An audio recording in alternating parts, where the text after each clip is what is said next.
MFs, welcome back to another episode of Hustle Like You Broke. Jumping right in today, I am joined once again by three of my favorite people.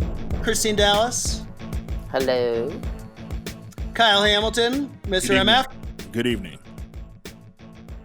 And my good brother Banks. Hello there. I'm Matthew Walt, and thought today would be a good day to reconvene in the wake of a very interesting discussion the other day by some industry leaders. Patrick Whalen hosted, Ray Waddell co-hosting. The Show Must Go On was the webinar. And I was very appreciative that they jumped right in and really got the conversation started about what is going on right now in the industry. And I thought that it would played off of our previous couple of episodes that we had been talking about industry practices, what's going on. And I thought there were a lot of great perspectives. So I thought we should kind of do a little follow-up today and talk a little bit about our impressions and, share a little more from the perspective of the working class heroes that we represent, that we speak to, about, and if I might say for, not that we're given such an endorsement, but the voice that is largely unheard. Dallas, why don't you jump right in and give us some impressions and talk to us about some of the great things that you heard and what you would like to talk more about to advance this conversation. Wow, there were so many things said. I think they covered many questions that I had, but I also feel that they still are struggling for the answers, as we all are. So, but I like the analogy of that the house is still on fire. I feel that very much we're not there yet. We're not at a place where we can really discuss how we're going to get back out there. But I think that we are on common ground, recognizing that we all need to, there needs to be a standard, whatever that standard is, and obviously given initially by the medical community. But it's encouraging. I think that we're all, obviously ready to go, but again, not knowing who's going to let us start, where, and how, is really, I think, the question. Fair point. Brother Banks, want to jump in? Yeah, I mean, there were definitely a lot of, people that were definitely, I don't know how to say it, qualified to speak about, what we're dealing with at the moment. I just feel like there's really no definitive answer that we've been given. It's kind of just all speculative at this point. And I think that a lot of people are really wanting to get a definitive answer of when we're going back to work and how we're going back to work and who's going back to work, I feel like that's it until we get clear cut directives and knowing that. I mean, it's good to have a discussion, but I think people are really wanting that definitive answer right now. For sure. And of course, we all know that that's not coming anytime soon. There is no definitive, but point taken. And let's circle back to that in a minute. Kyle, MF, what you got? Well, my thoughts are the same thoughts that we had a couple of days ago, but never really said. Everybody's talking about when we're going to start, how we're going to start, where we're going to start. No one has seemed to ask the question of what the artist feels or what do they want to do or what are their thoughts on the whole situation. Because, again, they're the ones up there, singing, dancing, sweating, traveling, the same as everyone else, but they're the ones who are the draw. So it really boils down to how they want to maneuver once the green light is a go. Yeah, Good call. Very interesting. Dallas, I'm sorry, please. I was going to say, I think I heard it was Taylor Swift was announced yesterday, I believe it was, that she was not going to do anything this year. Will others come out and do the same thing? I think it's a very relevant question. Good call. I agree. I think that we want to hear more from artists. We want to hear more artist perspective. And again, from our perspective, what I liked about the webinar was that they bothered to ask production managers and people that are kind of on the front line at the shows, on the ground, building tours, not just the agents, the managers, the promoters. I've Bus company. attended the bus company. Exactly. Well, yeah, I've attended a number of Billboard awards or touring conferences and Polestar conference and what have you. And I find all those perspectives interesting. But the one perspective that I often want to hear more of is that of the production managers, the tour managers, the people that are building these tours from the ground up and really involved on a day-to-day basis of making that show go on. And I actually thought one of the most interesting comments was made at the very end by Ray Waddell in his closing remark, made a joke to Jake Berry about how happy he must be, and I'm paraphrasing, that agents and managers are including a production manager in the conversation. And I thought that was hilarious because it just reminded me of so many times when I wished that those of us who are out there were more involved in the conversation. And not to say there aren't great agents, managers, and promoters who don't do that, but there needs to be more overlap, in my opinion. There needs to be more conversation across those lines so we can get more perspective. And I want to say, to be clear, what we are doing and what the series of webinars, I hope it will become a series, are all about is not the same thing. We are not here simply to talk about what's going on in the industry now. We want to, over time, dive into much more about who we are as working class professionals and the way we see things. But obviously, the state of the world is what it is. And that's kind of the perspective that I want to bring to this and talk about as we move forward. Banks, tell me something else that you found, whether in this conversation that either was or was not addressed, that you feel like, we need to be talking about more as an evolving industry. I think Kyle touched on it just right now about what the artists really want to do. I mean, I think that's paramount with anything. I mean, I think we need to be talking to agents. We need to be finding out the state of their artists, what they really want to do, and how they want to proceed.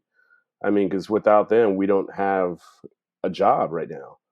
And if they're all just like, they don't want to do anything until these benchmarks have been met and these things are in place, then, we're kind of just where we are right now. I think another thing that we kind of talked about offline was about what the consumer really is going to pay for, what they're willing to pay for. I mean, with people that have been out of work and, people that have lost their jobs right now and people that are unsure if their jobs are going to be there when they come back, what are they actually going to spend their money on? Will it be concerts, immediately? And how much money will they be spending on concerts? I mean, because I brought up a point that it's not just a ticket price. We're looking at everything that surrounds a ticket price. An Uber ride, a plane, ticket, a hotel stay, merch, concessions, all those different things come into play. And I'm just curious about what the consumer is actually going to spend their money on once, this all settles. Yeah, there's going to be a lot of issues with that because you remember, as far as mortgages goes, they only gave you a 3-month cushion. So on that 4th month, you got to come up with a lump sum of money. So the concert ticket price, the Ubers, the concessions, that is probably the last on the list. And not to mention, again, we still got to talk to the artists. Nobody has really talked to them. And Taylor Swift is like, I'm not doing a damn thing till 2021.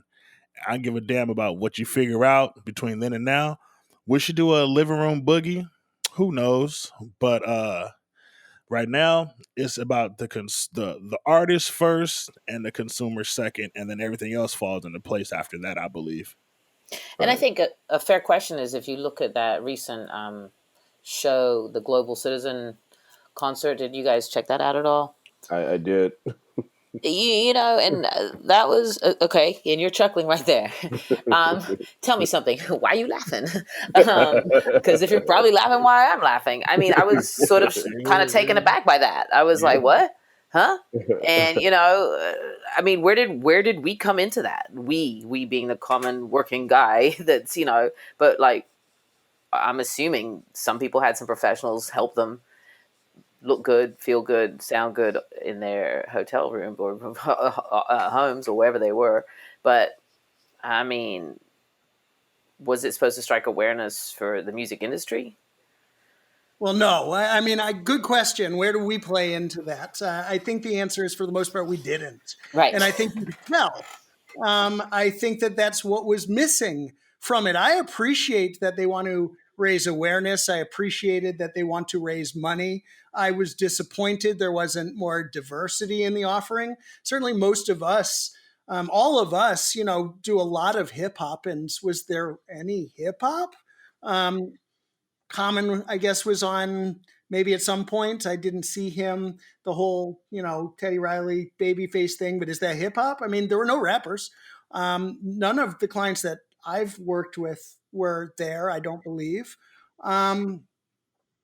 But again, to your point, like there weren't production people there. There weren't touring considerations, not touring considerations, but any of the considerations that go into producing the size, level, quality of shows that we tend to get involved with. So I appreciate that it was done, but I think it was, there was a lot missing, and to me that was the what makes so much fun. I mean, what makes these concerts more enjoyable?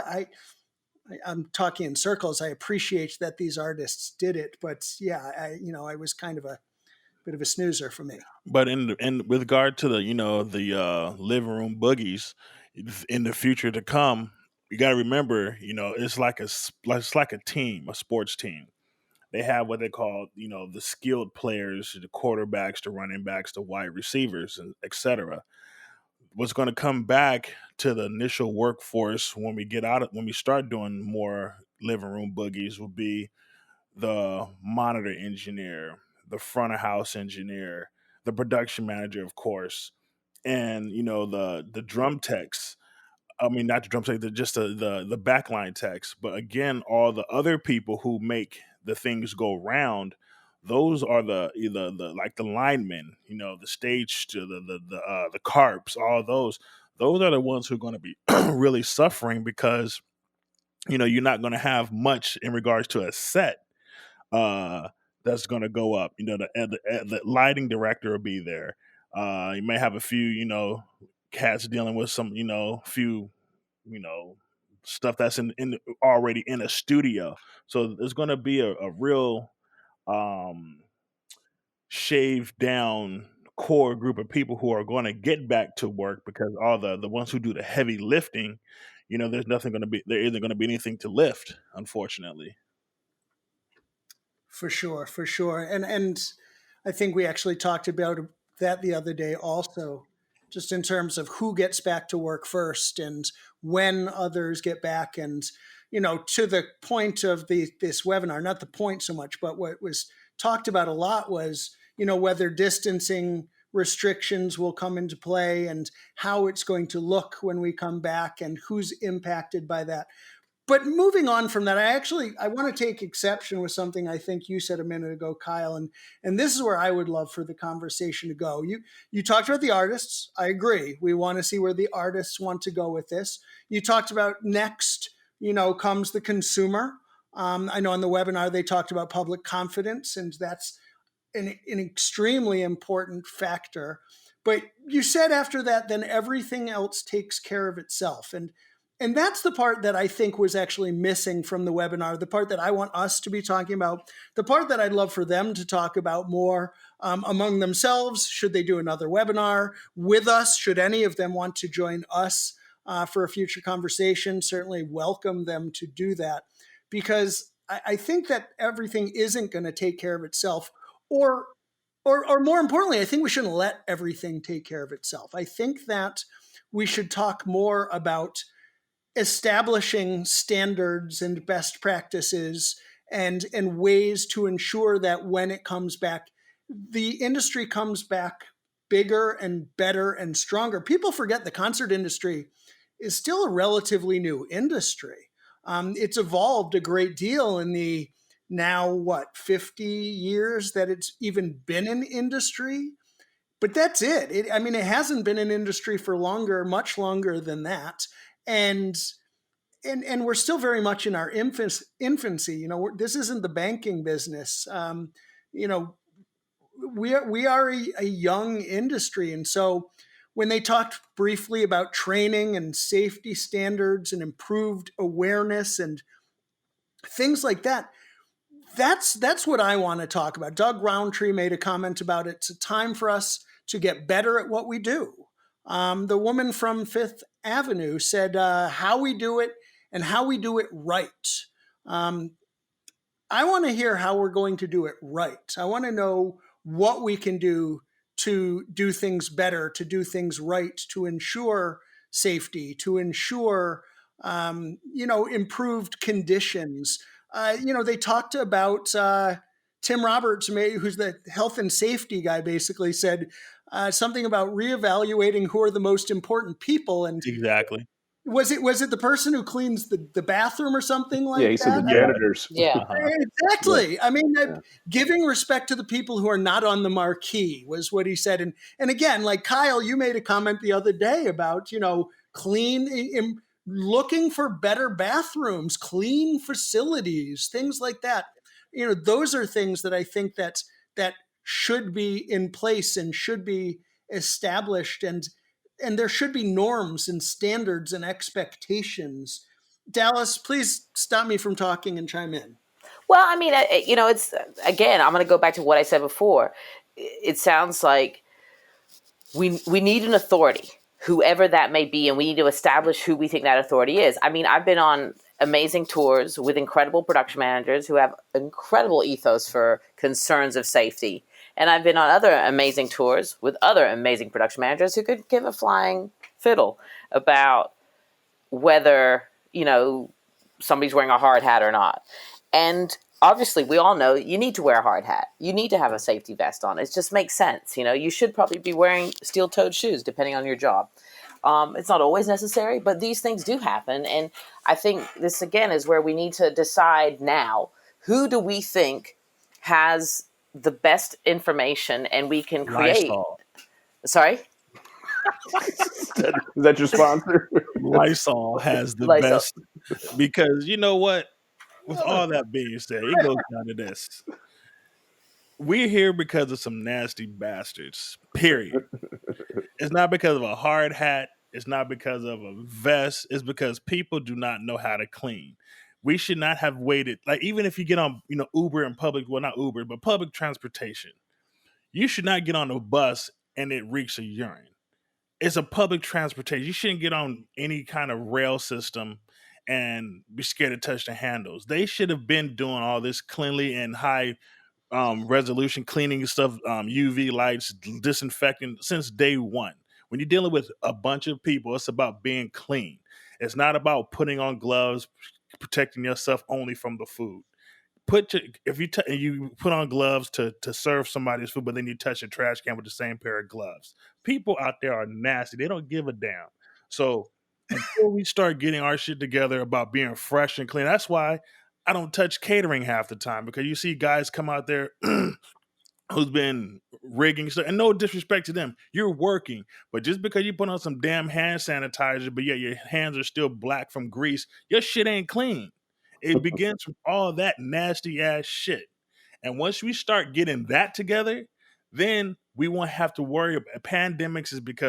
Is a germ. It's invisible. It's viruses. It's nasty shit that you get. And if you say because a person coughs on you, now you're sick, it don't have shit to do with a hard hat or a high res vest. It becomes with the internal, being clean, not just a sanitizer. Use hot soap and water. That's what they keep saying. Use soap and water. Like, god damn, you teach them that in kindergarten, how to wash your hands and sing a song. Now you gotta tell grown-ass adults who are millionaires how to react, and now everything is shut down, And people talking about what can we do? We can do is begin with being clean, and not talking about, well, now the cleaning bill is going to go up. It was probably the same bill. Now you're going to just say, well, we have to clean it a little bit longer so the bill goes up, and now the ticket prices go up. That's crazy. That's ridiculous. I'm sorry for just a turnbuckle like that. No, you're right. You're absolutely right. Down to that. You're not wrong, but that's it. I mean, I'm using the hard hats and the safety vests as but it just wears me out how people are talking about all the other things, but the root of it is, if everybody was clean, like, again, artists are germaphobes. You can't come in there you can't come on there in their dress room, dusty, dirty, sweating all over, but like, get your ass out of here. What are you doing? But then when they leave, it's a free for all. Let's have that same respect that you give the artist to the venue, but right, to every other area, and catering in the restroom. You're not wrong. But I think it takes money, and I think this is the issue that we're going to see. Money is there. This is the multi-billion-dollar industry. The concerts are now the record industry, because nobody's making money selling records. What are they making money off? The model is, damn, a $10.99 album. When we were younger, records cost $20. Now they're $9.99. The industry said, fuck a $9.99 record. Let's get the average ticket price in any arena. The average price is $250. Technically, when you have that, the average person, the patron who loves that artist, will see a show probably 4 times. So that's $1,000 spent.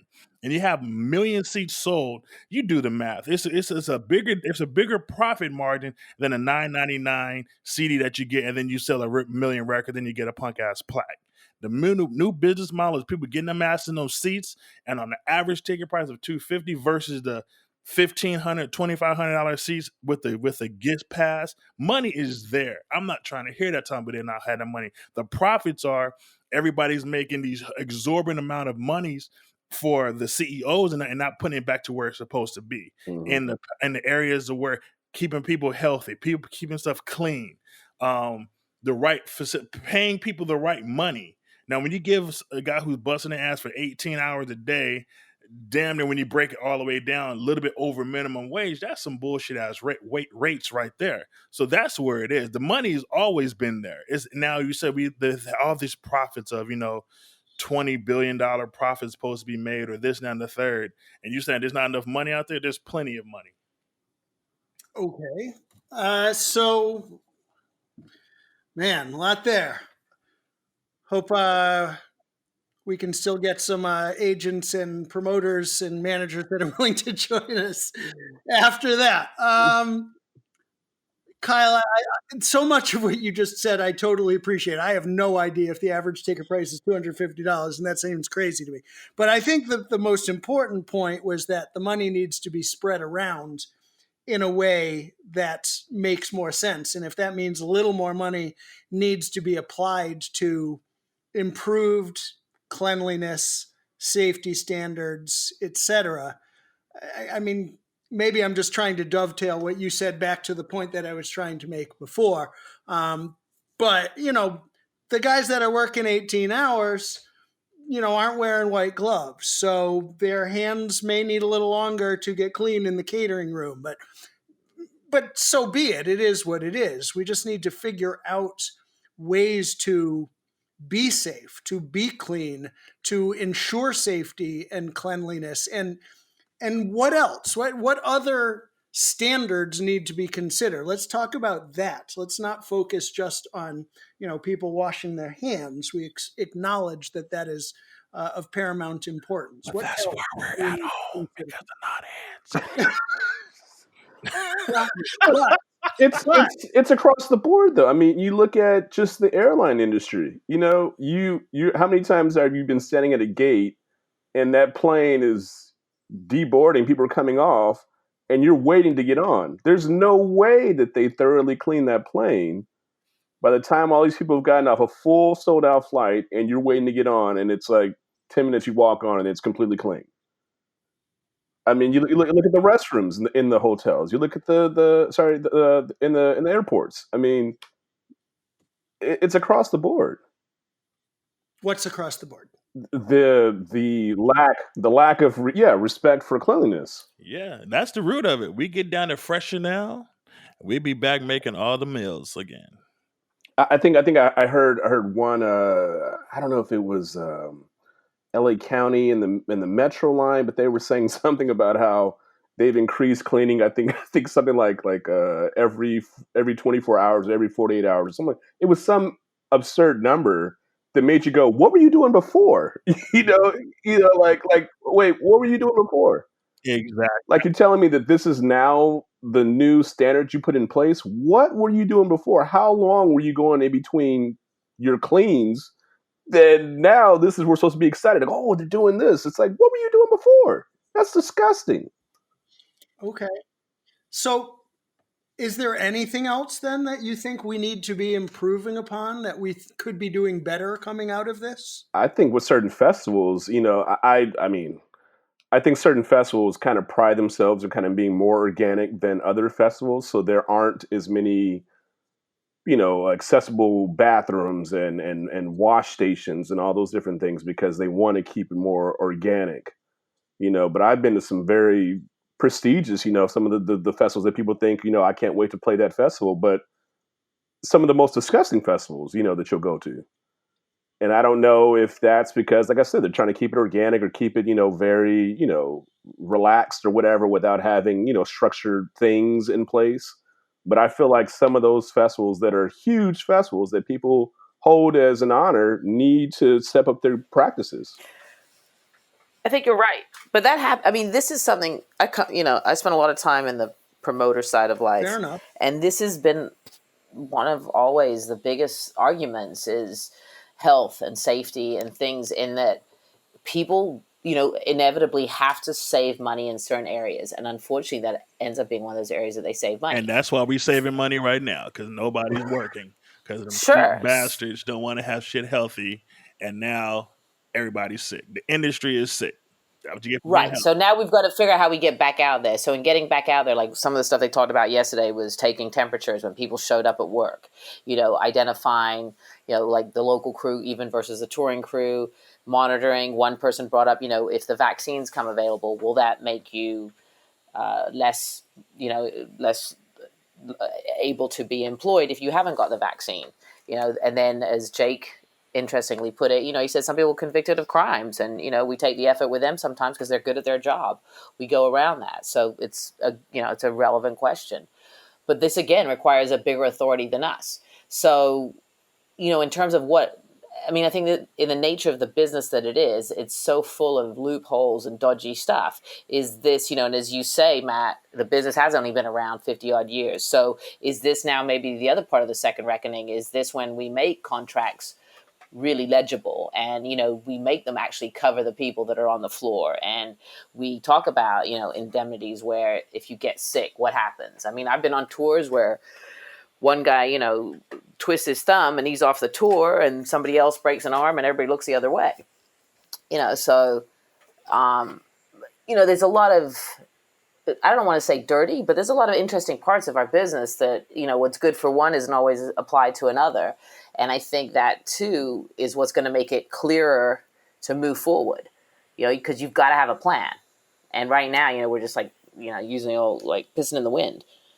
Thank you. And that's exactly the point that I was hoping to get around to, that, whether it's just another natural part of the evolution. I mean, we've been given this opportunity to effectively have a reset or an opportunity to grow. And, you mentioned temperature checks. I mean, should there be a doctor or a nurse practitioner that is on site all day at every, arena show so that people can get seen?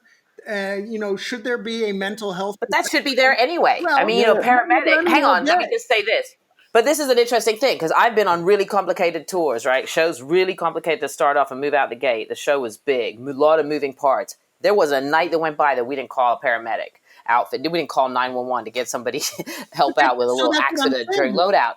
So, but the big question became, well, like, who wants to pay for the 911? You know, do you have them sit here for X amount of hours during loadout, or is the hospital only 3 minutes away and then you call them? And these questions are asked. I mean, these are the devils in the detail. These are the kind of dirty secrets nobody wants to really, look at. But now's the but it's a time to very talk real about question. it. Now is the time to talk about it. That's exactly my point. Now is the time to have that conversation.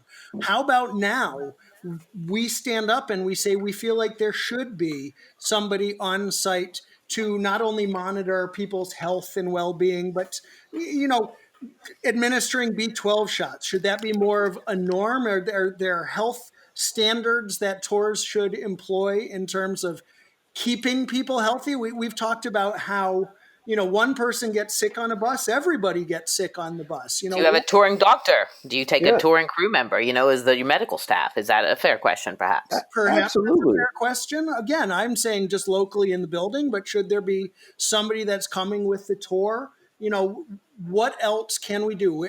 What, having, as you say, a governing body, or even just conversations among people between ourselves with people like Misty Roberts and Jim Digby, the Event Safety Alliance guy, Jake Barry, so many of the people that were a part of that webinar, and so many others, having that time to say, well, let's make a list. Let's make a list of all the things that we think we should be doing, not just wash your hands, but other ways to keep people safe. Like I said, B12 shots, things that we do routinely on tours, not because it's a standard, not because it's a norm, but because those of us who know just do. But let's make it a standard. Let's make it a norm. Let's start doing these things intentionally to keep all of us healthy for longer, to get through a tour in which half of the crew does not get sick at some point in time because of how close, a proximity we are to one another 24 hours a day, eating, sleeping, working, breathing. How about that? Well, I think it begins with keeping the tour bus at 68 degrees. So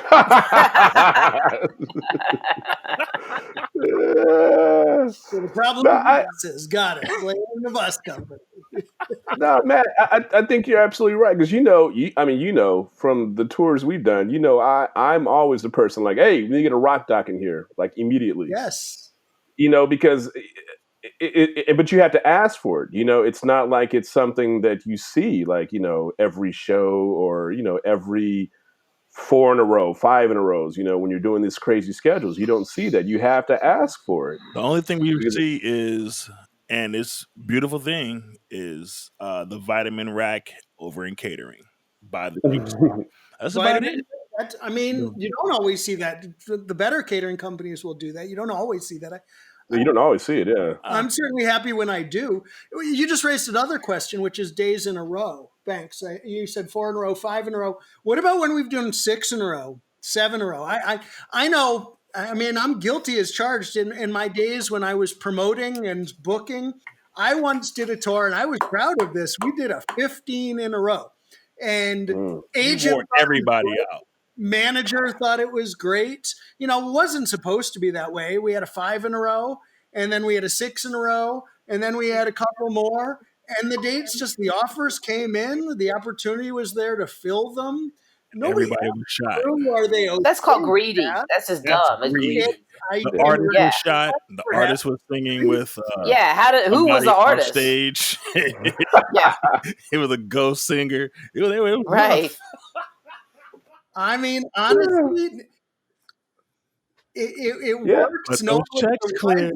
The artist never got sick. But again, that's kind of the point that I'm making. Like, the consideration was, can the artist handle it? Not can the crew handle it?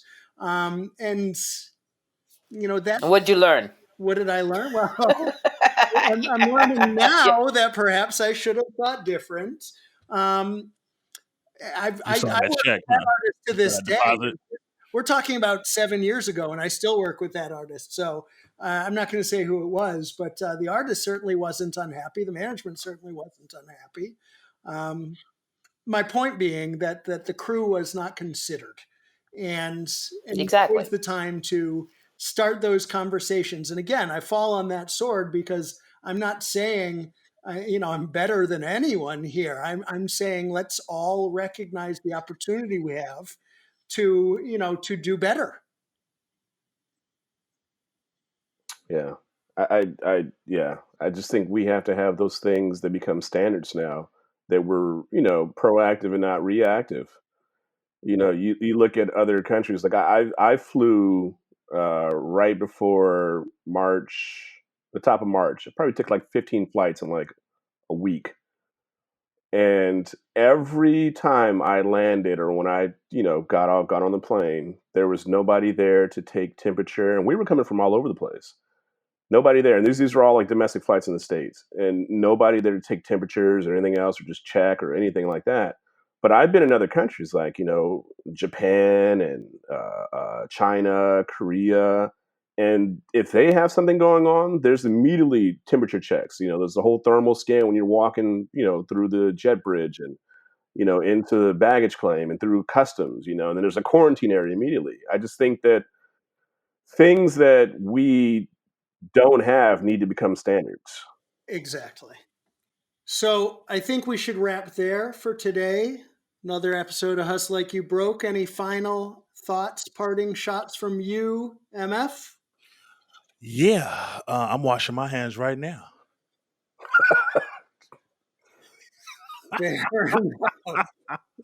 Dallas? Parting shots. No, I think that I mean, it just reminds me of like the time when I think it was the Garth Brooks of the grid fell out of the sky, during the show or something. And that's what led people to actually care about, the safety of how a lighting rig would sit in the sky. I think this is the time to get on with it. But again, it's going to take many of us, and we're going to have to decide who those people are going to be and what departments are covered. But I do think it's time to get some safety for us out here. There it is. Brother Banks. Yeah, I just think that things that we normally react to just need to be standards that are in place. Have a doctor come on the tour, or at least show up at the venues, versus waiting till the entire crew is sick. And then it's like, okay, let's get everybody B12 shots. No, let's have a doctor there at the venue so we can talk about, what's bothering you, so we don't infect everybody. Let's have these practices where we're cleaning venues and thoroughly cleaning them, before we come in. There it is. Well, I want to thank my colleagues. I want to thank our listeners. I want to thank the participants of the webinar that we've referenced several times. I want to encourage people to please reach out, hit us up, talk to us about what we're saying, what they agree, what they disagree. And let's keep this conversation going. Let's see this industry evolve and grow. Let's take advantage of the opportunity that we have right now to kind of hit that reset button and start doing things better. And we'll talk about this more another day. Keep on hustling. We're out.